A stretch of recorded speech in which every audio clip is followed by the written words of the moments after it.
Rachel Chinanoff, and welcome to Sure Things. Today, we have a guest who's going to talk to us about a very special need. I'm very, very honored, and I feel very fortunate to have him on our show today. I'd like to welcome Jason Jakubowski. Hi, Jason. Jason's Hey, Mary, how are you? How you doing? Good, good. Jason's president and CEO of Foodshare. Great. I'm so glad. I know we've talked about having you on the show even during the winter time. So you were a very busy man. Something like that. We merged last month with the Connecticut Food Bank. So it's been a very busy 50 days. Let's put it like that. What was the benefit of merging? I was curious about that. I was on some of your websites reading about that. What benefit did you get with that? Well, we had two organizations that basically did the same exact thing, just in different areas of the state. And I think that what we realized was, especially particularly during the pandemic, is that when resources are strapped and are not as readily available as they typically are. We've got to figure out ways to be more efficient in terms of how we deliver our service. And we want to have one quality of service, one standard of service for the entire state of Connecticut. So rather than there being one, solution to hunger in Hartford County and another one down in New London County, we're one state, and we might as well have one answer to one statewide answer to hunger. There's also, significant savings that will come from that by being able to combine organizations and eliminate some duplicative functions. We're a nonprofit, so every dollar that we save goes right back into the organization, and we'll be able to, we believe, save close to $2 million a year by combining our operations. Oh, congratulations on that! Yeah. I had the opportunity once also to work up at the warehouse in Wallingford. Yep, absolutely. That's we have our headquarters. That's the old Connecticut Food Bank headquarters, and then we have the old Foodshare headquarters here in Bloomfield.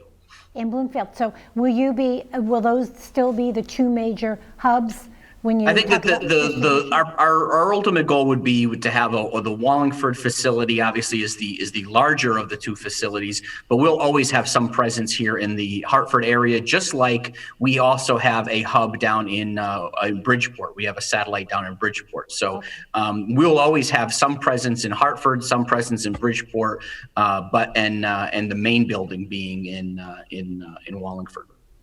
Do you, of course, we've just about a year now with this pandemic and coming out of it, hopefully coming out of it now, which is great. We all hope. I'm curious, what type of changes or what type of pivoting did you have to do as that pandemic really took hold? We saw our entire business model change literally overnight. And I think if you remember, the state and the state's economy literally shut off overnight. And we realized that we had to kind of reinvent the way that we were getting food out to people. We didn't have the same avenues that we had in the past. We didn't have the ability to, the ability to allow people to choose their own food like we usually do, because you can't have multiple people touching food during a pandemic. So we had to change our mobile sites. We had to pack food ahead of time and get food out in order to hand bags of food to people. Again, it's not how we like to do things, but it's what we had to do in order to deal with the pandemic. We had to hire a lot of temporary staff in order to make up for the lack of volunteers. We typically, as an organization, have about 8,000 volunteers a year. In the early days of COVID, that plummeted down to zero. Because people just, we couldn't fit people here in the building, and there's a lot of people that didn't want to volunteer. So what we had to do was we had to go out and actually hire some temporary staff that would go out to our mobile sites and enforce social distancing and make sure people were wearing gloves and make sure people were wearing masks. The biggest change, though, Mary, was were the invention of these drive-through emergency distributions. Yeah. You may have seen the pictures from Rentschler Field. I know you and I were at one of these distributions down in Norwich a few months ago. These are mass distributions, like literally thousands of cars. The cars drive through, the people stay in their cars. It's very safe. They pop their trunk, and we take food and we load it into the trunks of their cars. Yeah. So we've been doing a lot of that since the beginning of the pandemic. And I just want to say from experience and also seeing the clips on the news, and that has been such an amazing benefit to the community. And you hear countless stories of people who say, hey, I've never done this. First time I'm in need. And absolutely. We had, in the early days of Rentschler Field, we had one of our research teams out there, and they did a survey, a random survey of cars, and they realized that 74% of the families that were going there to Rentschler Field had never used our services before, which is mind-boggling. And then you drill down and you start talking to people and you start hearing what the different situations are. And many times it's almost this universal. People saying, yeah, I was gainfully employed. I had a 5 or 6 figure a year job. And then due to no fault of my own, COVID happened. I lost my job. The rug got pulled out from under me. And unfortunately, now I've ended up in this situation. We've had people go through those lines that have said to us, hey, we used to donate to you guys. We're longtime donors to this organization, to Foodshare and Connecticut Food Bank. We never in a million years thought we'd have to utilize this service. So those are heartbreaking stories, but it's also uplifting when you think about the number of people that do come out to help. The day that you and I were out there in Norwich, for example, we had 45 volunteers. And those are people, dedicating their own time to sit there and just very monotonously, load food into trunks of cars. Really, that was what they were doing. So I have to tell you, the feeling of gratitude and camaraderie that happens at doing something like that was very touching. I met very special people and we made some connections, and it was a wonderful event. In fact, I've suggested to people that even if they're feeling perhaps a bit disconnected or a bit low or whatever, that's a great avenue to go to see the benefit in helping others. And it's a great way to volunteer. It's a great way to give back. It's a great team building activity. We've had a lot of corporations have sent groups from their corporations over to help us.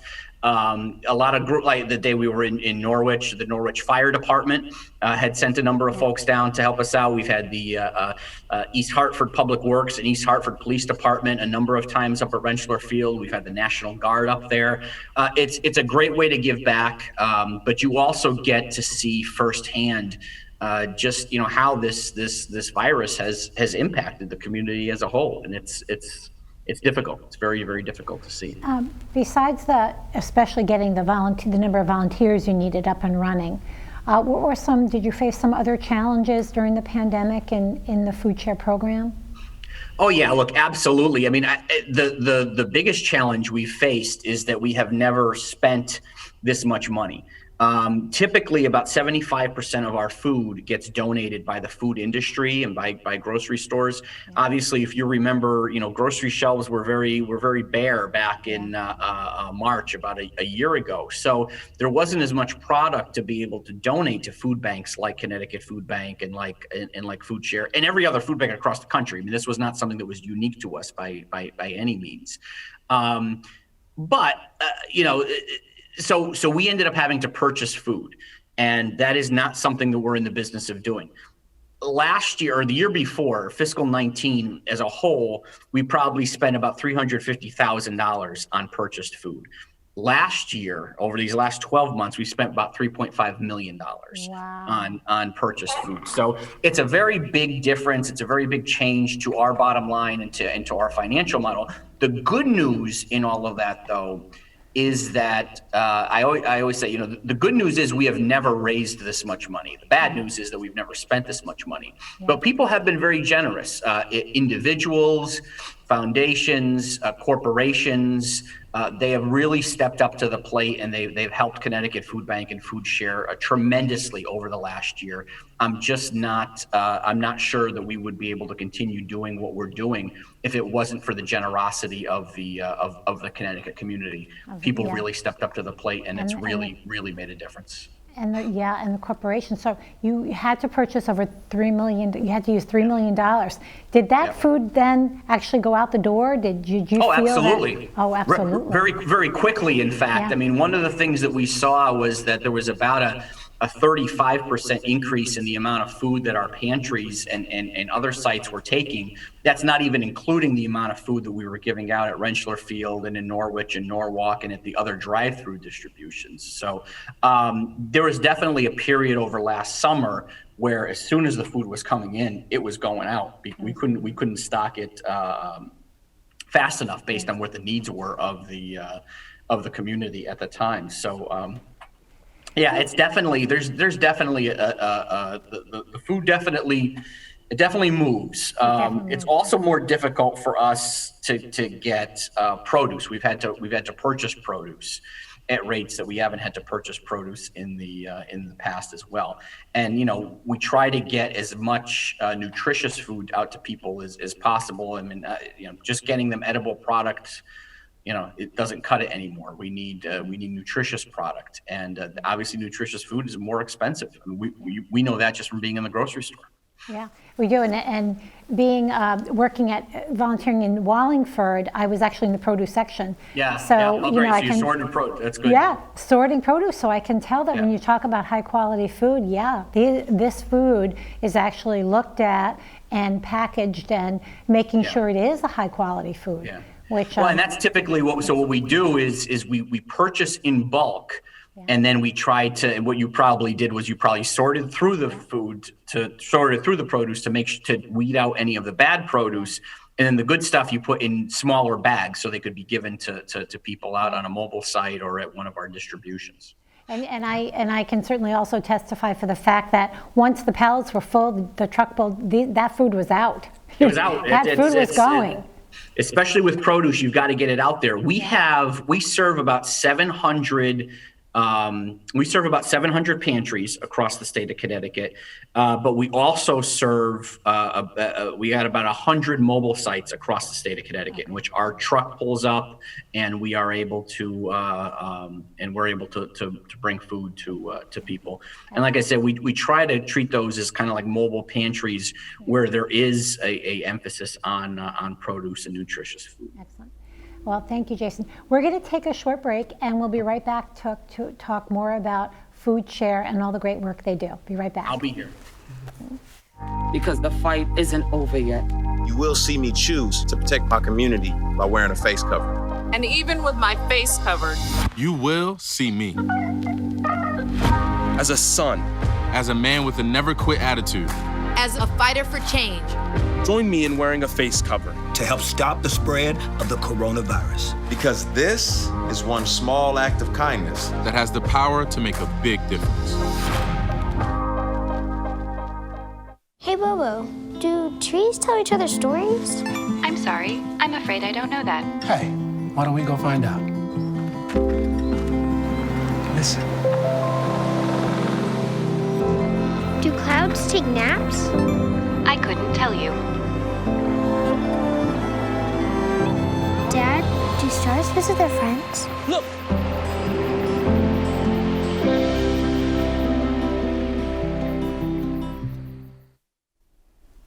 Hi, welcome back to Sure Things.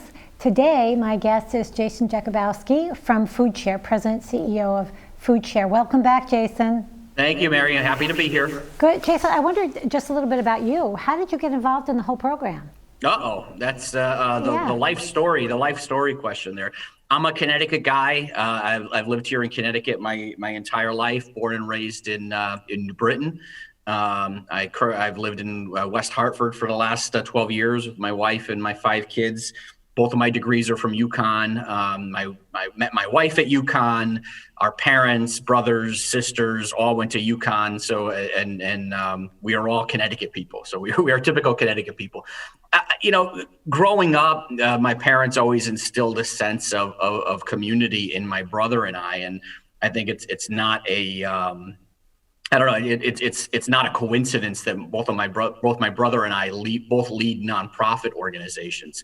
But I spent a number of years out of grad school. I spent a number of years at Charter Oak State College as their director of corporate community development. Yeah. I spent about 8 years at Hospital for Special Care as their vice president of government and external relations. And then 4 years ago, I was hired as the CEO over here at Foodshare. and it was a great job. If you had ever told me that I'd be running a food bank, I probably would have told you were crazy, but I love every minute of it. And it's really been just a tremendous, tremendous experience. Wow. So that was about 4 years ago. And then about a year ago, the board of Connecticut Food Bank and the board of Foodshare started having a conversation about, hey, maybe we should merge. And so as of February 1st of this year, I'm the CEO of both of the combined entity, the Connecticut Food Bank and Foodshare. So it's kind of like my path.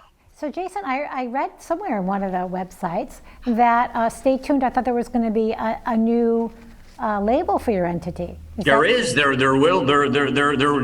need a little more patience. We've got a number of things in the works. We've been working with a great firm on looking at a couple of different ideas. And my guess is that by the end of April, we should be able to announce a new name and logo. So to kind of signify the merged organization. Well, that'll be exciting to look forward to. Yeah, we're excited about it because saying Foodshare / Connecticut Food Bank or CFB / Foodshare it's getting to be a mouthful. Yeah, that's a lot to say. I wonder too, you mentioned before, I think you said 700 soup kitchens that you also help with the food. Is that how many soup kitchens we have in Connecticut, or are there others out there that you don't actually oversee? Yeah, there's definitely others out there, and it's 700 organizations that are part of our network, and some of them are soup kitchens, some of them are pantries, some of them are colleges and universities that happen to have food pantries associated with them. So we have 700 partners that we supply food to. There are other smaller organizations embedded in different communities that obviously do food distribution, but the 700 that we have are they're part of us. They're part of the Feeding America network, and they're the ones that we work closest with. In order to be one of our partners, because obviously, again, we are a part of the larger national Feeding America network. There's a lot of very strict guidelines in terms of food safety and in terms of other types of things that we need to do and different things that we need, different criteria that we need to meet. And obviously any one of our partners has to meet those criteria as well. So we're very, we expect nothing but our clients should expect nothing but the best in terms of food safety. And they should expect it not just from us, but from our 700 partners as well. So that's a process that an organization would have to go through. Absolutely. You can come to us. You could say that you want to be one of our partners. There's a whole checklist to go through, and then obviously we would come out and inspect your property and make sure that it's safe to deliver food. We're not going, for example, we're not going to provide milk to an organization that doesn't have proper refrigeration. Right. That's just not what we're going to do. Yeah, there's so many facets of the organization. It's so interesting because it's a complex business, and it's weird. I think that there's a misnomer out there that it's so simplistic. You collect cans of food and you distribute cans of food, but this is $100 million operation. So it is a very complex. It is definitely a very complex business. Wow. Given all you've gone through with the pandemic and where you are now with the whole Foodshare organization, what do you see in the future, areas that perhaps you haven't been able to address that you're hoping to branch out to? Well, I think there's always, and first of all, as long as there's one person hungry in the state of Connecticut, we still have work to do. Unfortunately, right now there's 545,000 people who are food insecure here in the state of Connecticut. So it's a very, very high number. We're going to continue doing what we're doing. We're going to continue working with local pantries. We're going to continue our mobile sites. One of the things we'd like to do is to be able to expand our hours, possibly maybe even into weekend hours, because we know there's people that work during the week and it's hard for them to come to one of our mobile sites. I think the thing that we'd like to do in the most immediate term is to expand our SNAP outreach to be a statewide program. SNAP is the Federal Supplemental Nutrition Assistance Program, and it's really the first line of defense against hunger. For every meal that we're able to provide here at the food bank, SNAP is able to provide 12 to people. So one of the things that we have taken upon ourselves is that we see it as part of our job and part of our mission to actually go out and to help people sign up for SNAP and to help people navigate that very cumbersome application process. So that's one of the things that you'll see. We also have, in terms of the future, last year we launched the Institute for Hunger Research and Solutions here at Foodshare and Connecticut Food Bank. And you're going to see a lot of them over the next several months, not just in terms of some of the research and data points that they've put together, but in terms of helping not only us, but food banks across the country with engage in best practices. And our executive director just published a book, and it's really the blueprint for how to help solve food insecurity into the future. So is that team, is that the Hunger Action Team? So that's something else. We also have Hunger Action Teams in which we send organizers out into different communities, and they find all the different people and all the different organizations that are concerned with hunger and hunger related issues, and they gather them around the table so that you have a real active community and a real base of activists. That's something different. That's also something that we're planning to expand statewide. And that I was just going to ask you that. Is that statewide now, or is that? I mean, now that we've merged, we will make it statewide, but something that over the next several months, we will take the model that has worked in Hartford and Talon County and hopefully expand it to the rest of the state of Connecticut. Okay, because I know just in Westbrook, getting involved in some of the work here that we have, population food insecure, the ALICE population. Yeah, Yeah, we talk a lot about how to provide services. And education, to people that could use it. Do you see, Jason, now that the pandemic is kind of looking on the other side of it, we hope. We hope. Yeah. Have you noticed a drop in attendance or any changes, especially on your mobile sites? No, unfortunately not. I mean, you see little blips every now and then, depending upon like when stimulus checks come out, there's a slight little dip, but then the number always shoots back up again. What I always remind people is that we are not responding to the biological virus. Once the virus itself is solved and people are vaccinated, there's still going to be a 12 to 18 month lag on the economy. So we're not responding to the virus. We're responding to the economic impact of the virus on the state of Connecticut, and that's going to linger. So we are definitely still seeing a high numbers in terms of the people that are coming out, especially to our emergency distributions. What's going to be a challenge for us, I think, is figuring out as businesses are opening and as places are starting to do business again, do we have the same number of outlets by which to be able to provide food to individuals. The perfect example, you look at Rentschler Field, at some point in time, UConn's going to start playing football again. Yeah. So we're not going to be there forever. Just like the distribution you and I were at in Norwich, it's not going to be there. It's a temporary emergency distribution. It's not going to be there forever. So we have to figure out how and in what time frame do we move these things? Do we move these things out? So. And I would imagine too, with the warmer weather, you're looking at different aspects too. Is that part of what your outreach team would be doing, going around to different communities to see where there might be? Oh, absolutely. Yeah. One of the things we look at is where are gaps in the state. And sometimes people will sit there and say, oh, the gaps are all in the big cities. That's not necessarily true. Right. There's definitely a lot of people in the big cities, but you look at some of the more rural areas or some of the more suburban areas, there tend to be food gaps in those areas as well. So what we try to do is we try to identify gaps, and then those are the areas that we try to concentrate on, knowing very well that it is constantly moving. It is a constantly moving target.